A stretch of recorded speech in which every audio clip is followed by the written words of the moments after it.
any kind of high-tech rock or metal kind of style. I mean, a lot of it's extremely physical, so it's important, you know, if you aspire to play those types of things, you know, your technique has got to be at a certain level.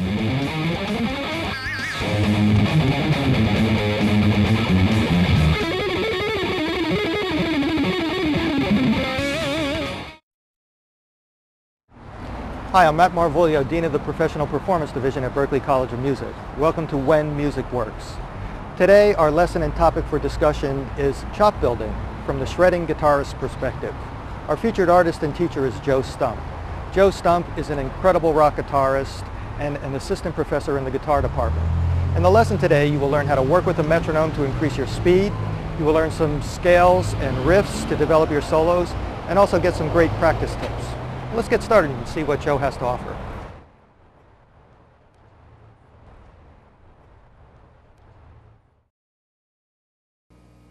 Hey Joe, welcome. Good to see you. You too.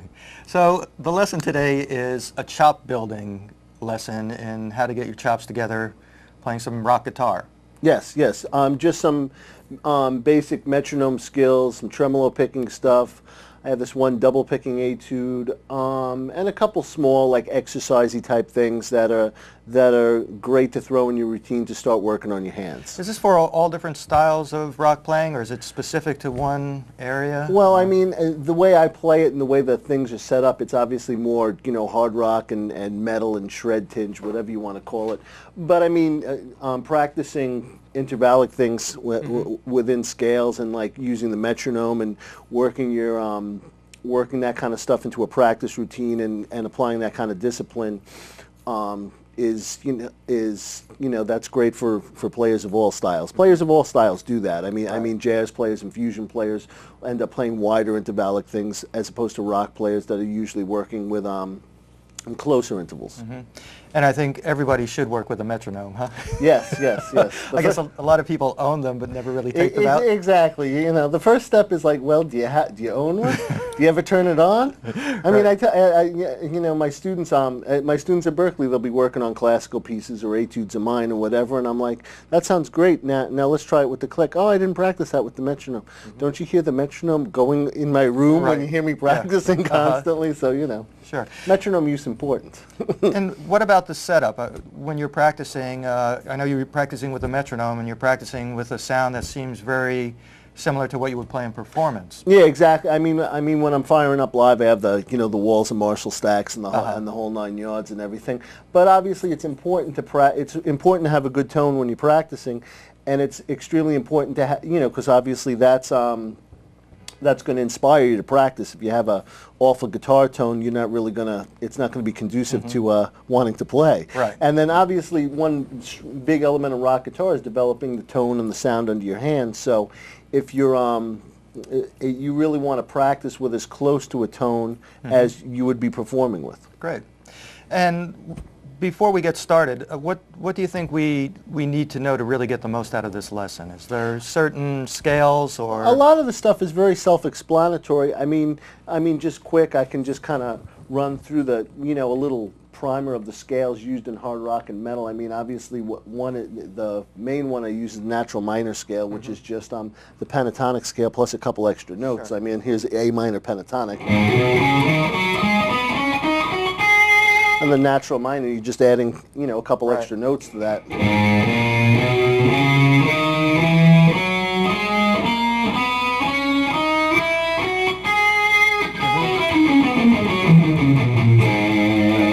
And then another one would be the harmonic minor scale, which is that same scale just with the raised 7th tone, and that's got more of a classical sound, a little bit more evil, darker sounding.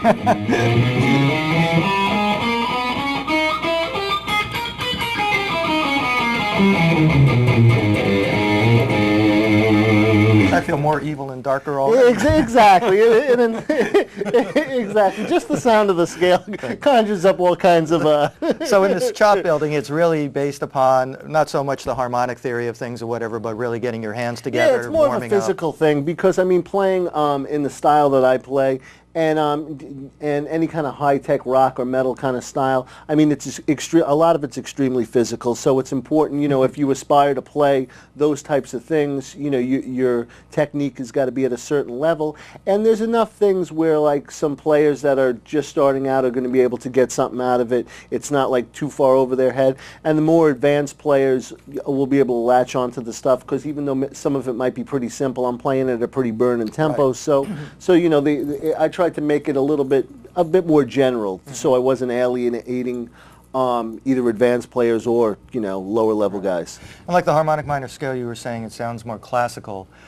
It also sounds like a lot of the rock influences are very classical, like in violinists. Oh yeah, exactly. I mean the whole shredding thing and that whole style of hard rock guitar really stemmed from, you know, started back in the 70s and early 80s when European players like Ritchie Blackmore, you know, obviously with Deep Purple and Rainbow, and then Michael Schenker, Gary Moore, Uli John Roth, and then Yngwie Malmsteen came around in you know, 1983 or whatever, and then took it to a whole nother level. And you know, tons of other players have been using the influences of classical composers like Bach and Paganini, Vivaldi, Mozart, Beethoven, you know, all different. And other players take things for even more contemporary periods. So there's, you know, there's a huge vocabulary of things out there. So I mean, some of the speeds that you're playing at too are quite fast. Do you ever think of fastening yourself in with a seatbelt or anything like that?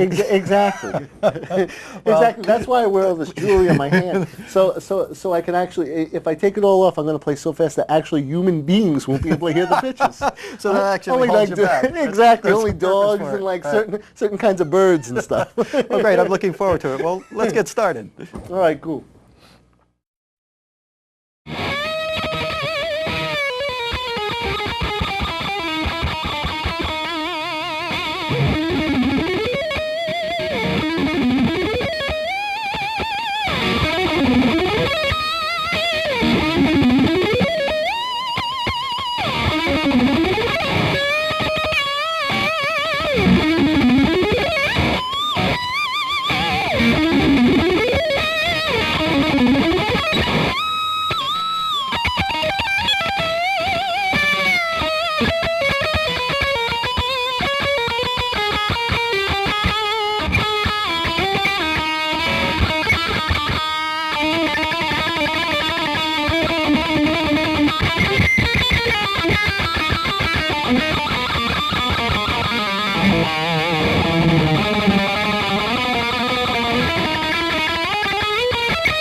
Today I'm going to talk about some things that I use in my playing, chop building stuff, some cool arpeggio stuff, some alternate and economy picking for the right hand, maybe a few Baroque things, and a whole bunch of other stuff. So let's get started, shall we?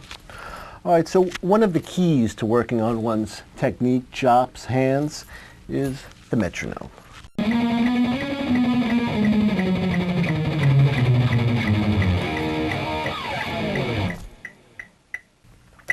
One thing you got to know how to do is subdivide the beat with the metronome, which is very easy.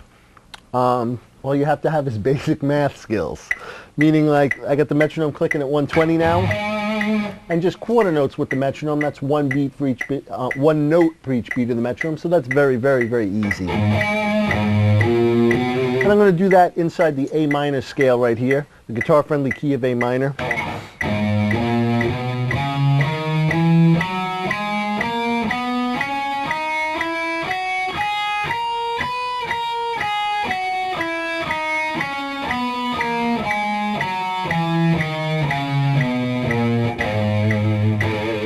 And that's just one note per each beat of the metronome, very, very easy quarter notes. Now I'm going to play the scale in eighths. That's two notes per each beat of the metronome. Very easy, eighth notes, A minor scale in eighths.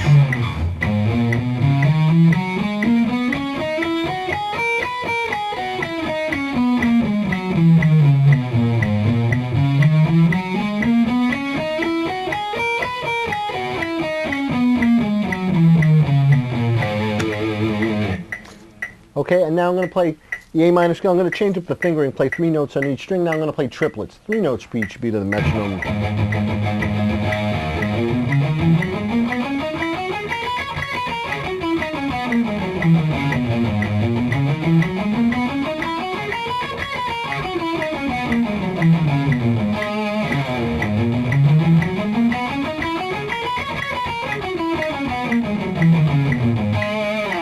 Triplets.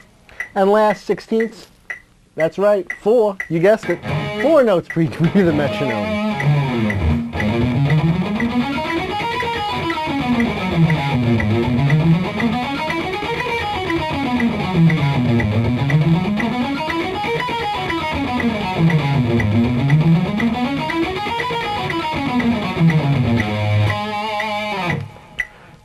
So there we had quarters, eighths, triplets, and sixteenths. So I know this is real basic and painful for some of you more advanced players, but for those of you that have never used the metronome before, helpful, beneficial, easy, right?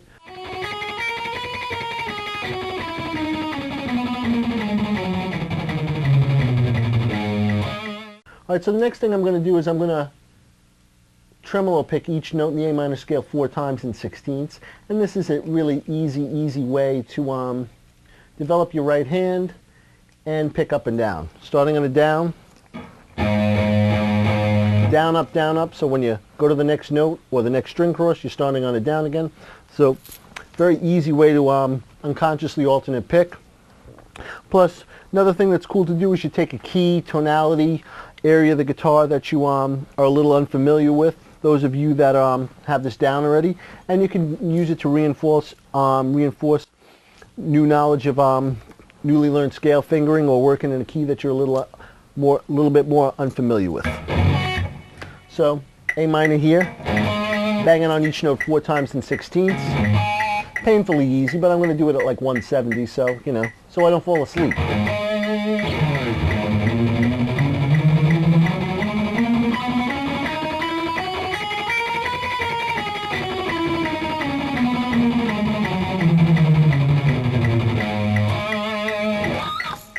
Cool. So there it is in sixteenths, and just so you guys can hear what it sounds like at a little bit slower tempo. I mean, the object is just to play at whatever speed you can play it cleanly at, nice and even. Slower tempo, just...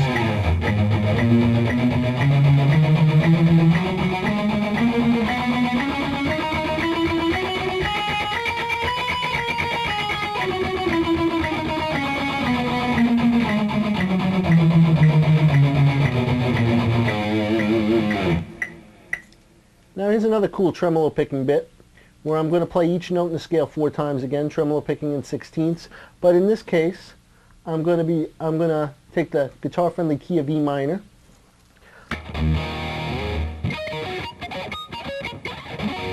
and I'm going to tremolo pick all the way up the E minor scale on one string, banging on each note 4 times. Go all the way down my B string, banging on each note 4 times. You guessed it, up the G, down the D. So I'm going to be playing just about every note on the neck in the key of E minor. And so that's a lot of tremolo picking, a lot of 16ths. I mean, this is a cool thing to loosen up your right hand, learn the neck better, like I said before. I mean, I wouldn't lock myself away and do nothing but tremolo pick for hours a day, you know. You get suicidal at some point, but this is a cool bit. And I mean, those of you that have this stuff down, do it in a key that you play in quite frequently, but a little bit less familiar with. I picked E minor because guitar-friendly key.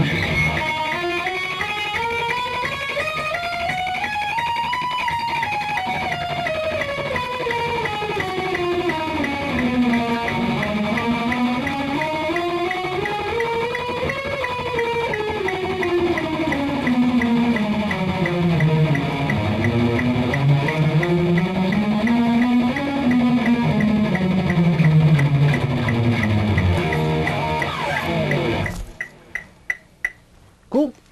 And there it is.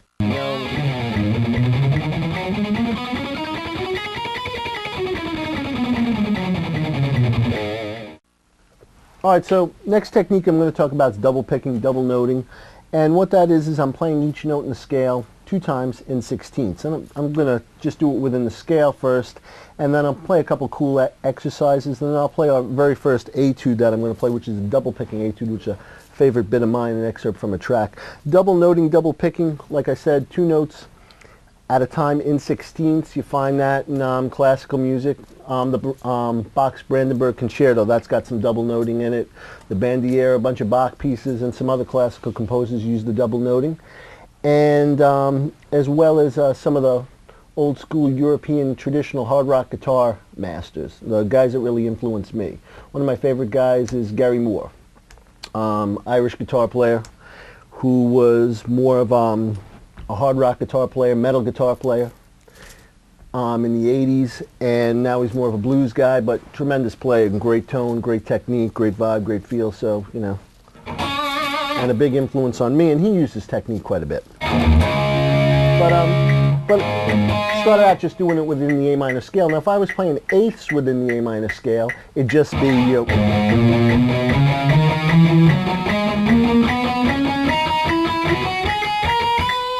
which, you know, you can do, but the double picking is going to be 2 notes at a time, but in 16ths.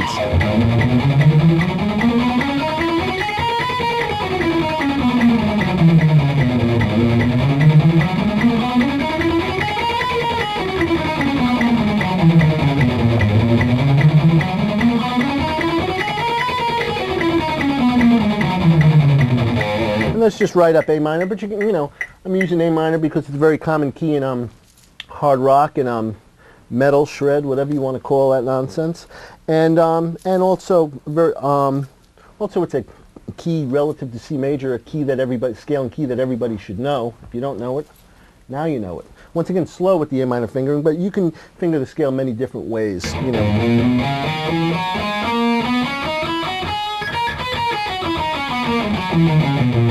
Like that, or, you know, playing the B up here.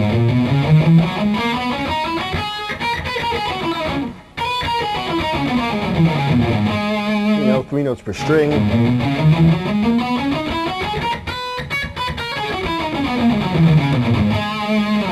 But like I said, I'll use, as far as the minor scale, harmonic minor scale, whatever scales I'm using, depending on the lick, sequence, pattern, idea I'm playing or whatever, I'll use different scale fingerings. That's why it's great to learn different scale fingerings. Not because, you know, to pay the bills or like some guy that's ripping you off for lessons, but because it helps you learn the instrument better, helps you learn the neck better. Also, certain licks, certain ideas, certain passages are conducive to certain types of left-hand shapes, left-hand fingerings. But anyway, back to the double picking biz. And you guys heard that already, you know.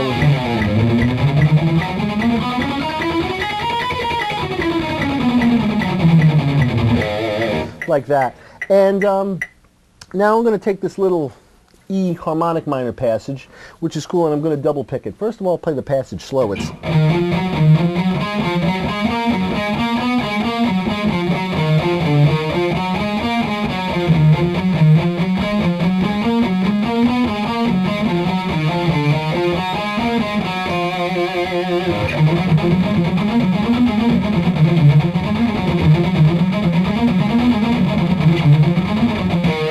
like that, and that's just a combination of a couple diatonic scale patterns. Diatonic scale patterns meaning diatonic meaning within the scale, and a pattern meaning I'm just playing a combination of a couple different patterns, just moving up the scale with a 3-note pickup, 4 notes at a time, and then going down in thirds. And even without the double picking, that's a cool little passage to play. Once again, only one string crossing, Bob, so it's really easy and sounds cool too.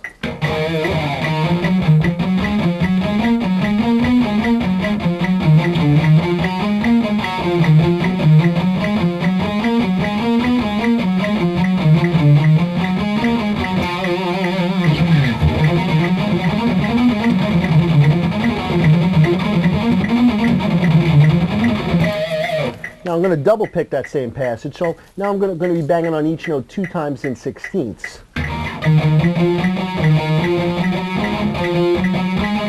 You know, like that, but obviously twice as fast. That was 8ths. Sound like this.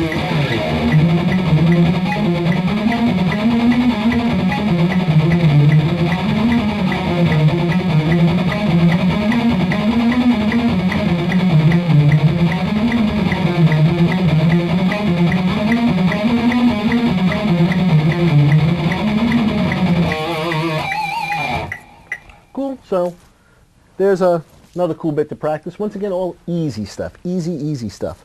Now we'll get to the first a little bit more complicated thing I'm going to play. Now this is a double picking etude that I've composed, and I'm going to blow through it slow and explain it, and then I'll play it, you know, at speed.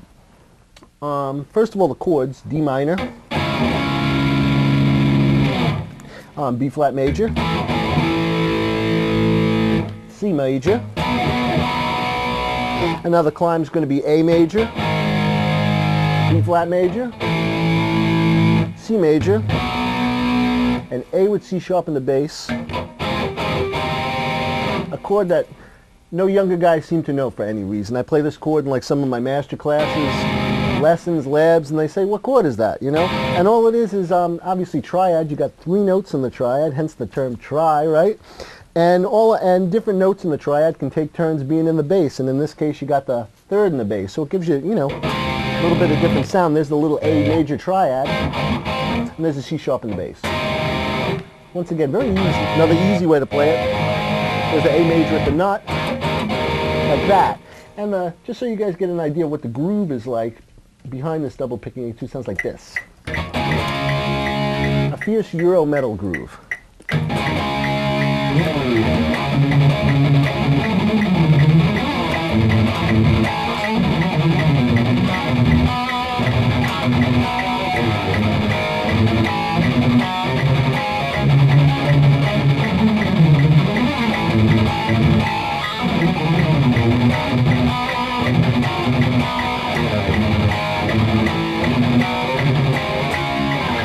So that's what the chords are doing. And now we'll get to the etude.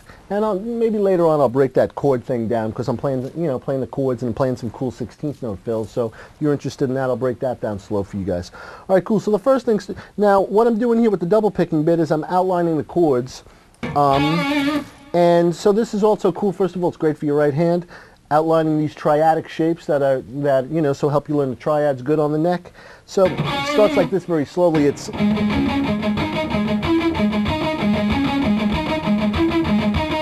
like that, and there's my D minor triad. And then I'm just, excuse me, adding that in there.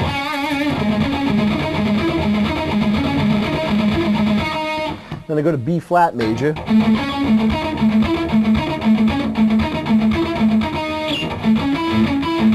B flat triad. Then C major, same thing, two frets higher.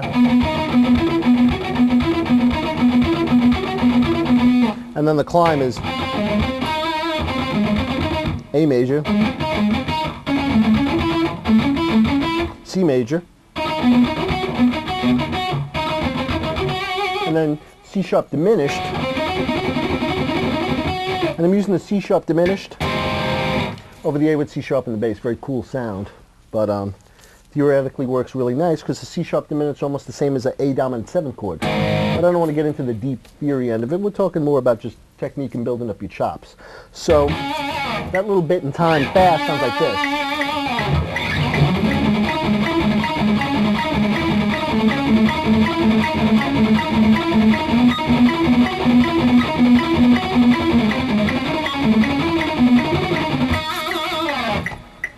Then it continues. Now next time through, D minor, triad right there. So I'm going.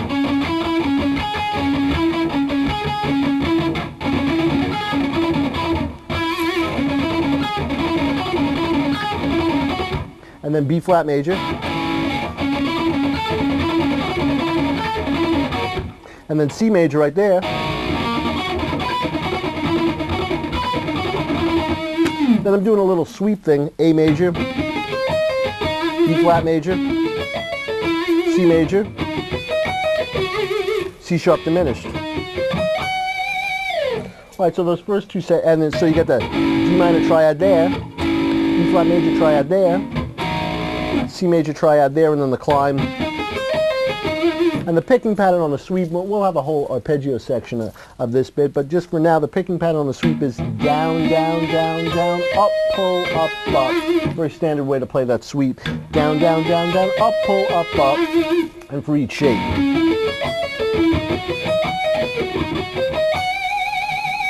First two sections sound like this.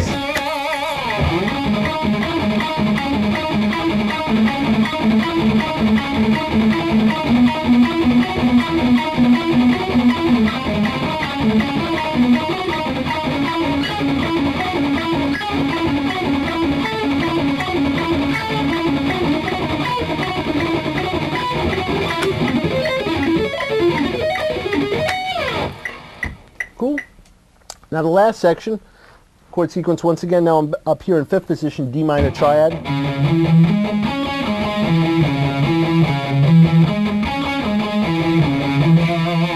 B flat major.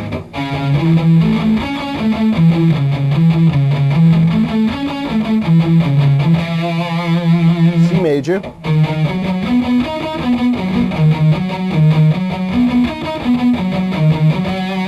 Then the climb. So there's the A right there. B flat major.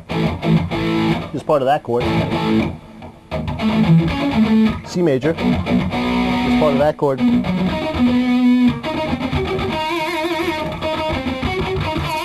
And then that C sharp diminished again. And that section fast sounds like this.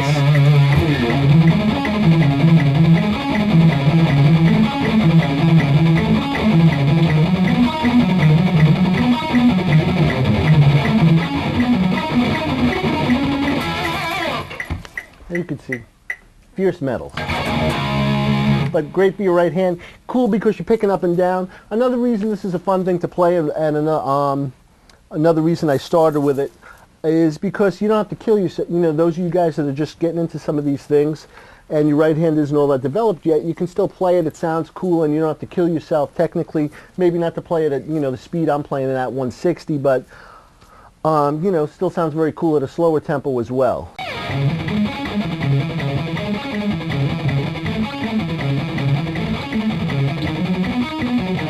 So the whole bit.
All right, cool. Now I'm gonna play a track for you. This is the first track off the Supersonic Shred Machine album, and I know you all have that one. So you're gonna be familiar with this track, "The Lovely Demon's Eye."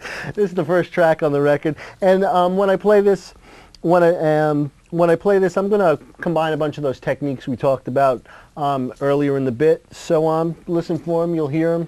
That and a host of other things, I'm sure. So check it out.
Thanks. See ya. Hope you enjoyed it. I did. Cool. Well, Joe, that's quite impressive. You know, that's a quite impressive lesson. So how long did it take you to get that kind of technique, working with the metronome? Because there's a lot of push and pull. There's a lot of, expression to it. Well, I mean, I still, to play in this style, you have to, you really have to love to practice, because it requires a huge amount of maintenance. It's like a guy that's a great athlete. He can't all of a sudden decide, he's going to go to McDonald's and, eat 6 Big Macs and wash it down with some tequila, and then he's going to play a game on Sunday in the NFL. It's constant upkeep as far as, always practicing, always working on my hands. So, I mean, I've been practicing quite a bit since I was young, and continue to practice anywhere between 3, 5, 6 hours a day. And that's a lot of time. Is there any issues, like tendonitis issues? I mean, it seems like you're playing very loose, very light. So yeah, well, I mean, one of the things that a lot of younger players tend to do is if they're playing something that's challenging, they'll tend to tense up. And so obviously, when you're tensing up, if you're tensing up this hand, how efficient can you be? Right. So tensing up leads to hand problems. The other thing with tensing up is it's a matter of energy versus efficiency. If you have your motion nice and economized when you're playing, then you have your motion, you're using a lot less energy. Where the more motion, less energy, the lower your endurance is going to be. And the more you hurt yourself. Yeah, and then you're opening yourself up to possible injury and all that kind of stuff. But as we were saying before, it's quite apparent that the influences, I mean, I'm hearing like Paganini licks, from like the different caprices or similar things to that, and even Brandenburg sequences. And yeah, no, I played a lot of that stuff, and I actually just started. I played a lot of that stuff when I was younger, and I'll play violin pieces now, just because I compose and write everything, for my various recordings myself, and then you kind of get out of the vibe of playing something that was composed by somebody else. Where some of my stuff is very technically demanding, it's still, since I composed it, it's different than actually playing, a piece of Bach's or a piece of Paganini's or whatever. And I take excerpts from those things and put them in my tunes. Could you just play a couple of excerpts for us? I mean, I'd like to hear like a Paganini thing on this. Sure.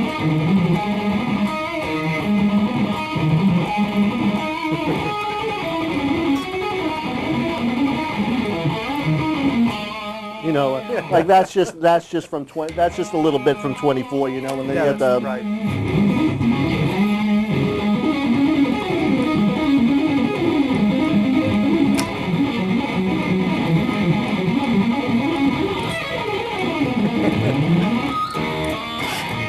Like the little bit of 5 or whatever.